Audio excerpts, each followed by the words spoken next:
from the sidelines of the BoP Summit at the University of Michigan, and I'm joined by Radha Muthiah. Radha's the Executive Director of the Global Alliance for Clean Cookstoves. Radha, thanks for taking a couple minutes to talk with me. Sure. We've been talking a lot about public-private collaborations and partnerships, and the Global Alliance, that's what you're all about in terms of developing these relationships and ultimately getting the products into the hands of those at the base of the pyramid. Can you give us a little bit of an update on how things are going there? Sure. Well, first of all, thank you for having me here and for the conference. Maybe we'll get to it later, but what interested me most in coming here was really, understanding kind of what's the next wave of thinking about engagement and co-creation with those at the base of the pyramid. As you mentioned, the Global Alliance for Clean Cookstoves was developed, a few years back, with the real focus being to ensure that 100 million households adopt clean cooking solutions by the year 2020. And the sort of approach to doing that is through a market-based approach. So very much one of engaging a variety of different stakeholders that each bring something different to the table, but all having a very common and collective goal of ensuring, a cleaner planet, a more environmentally sustainable planet, and improving the livelihoods of women and girls in particular. So that's how we all sort of came together.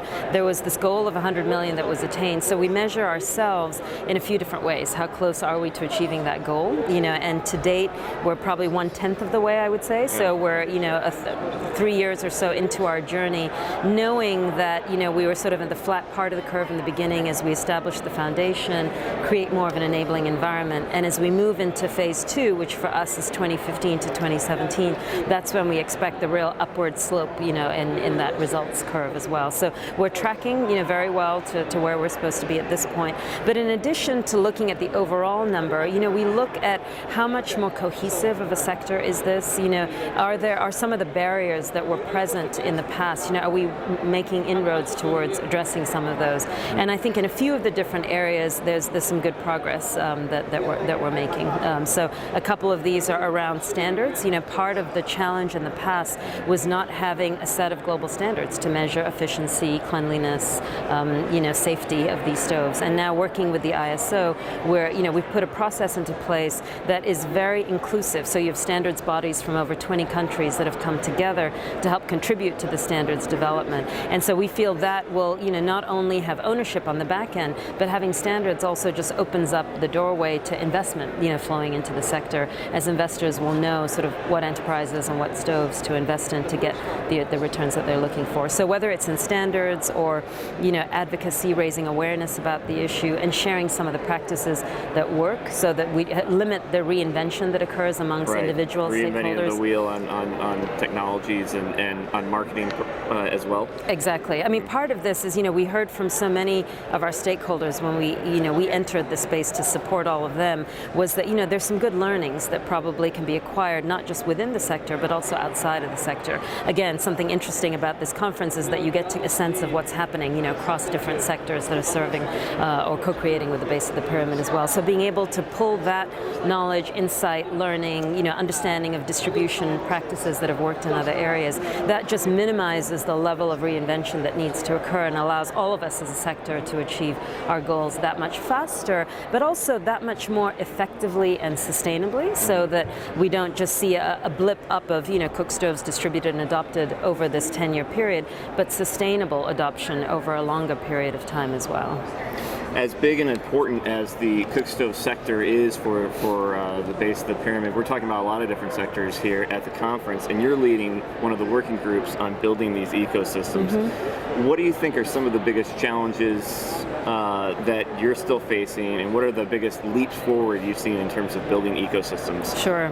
When you talk about ecosystems, by its very definition, I think there are multiple actors and stakeholders there, and ecosystems are not static, right? They're dynamic. So it's trying to determine what roles different actors within the sector will have, ones that they're comfortable with, that they're contributing towards, as well as being rewarded for, but doing it in a manner that's really dynamic. So it's evolving constantly, and so that's a challenge, I think. The second thing is, when you've got multiple different stakeholders, you have relationships and partnerships that need to develop across those stakeholders in order to have a full end-to-end kind of delivery, if you will, in adoption. In our case, cookstoves, it could be water filters, it could be lanterns, it could be anything.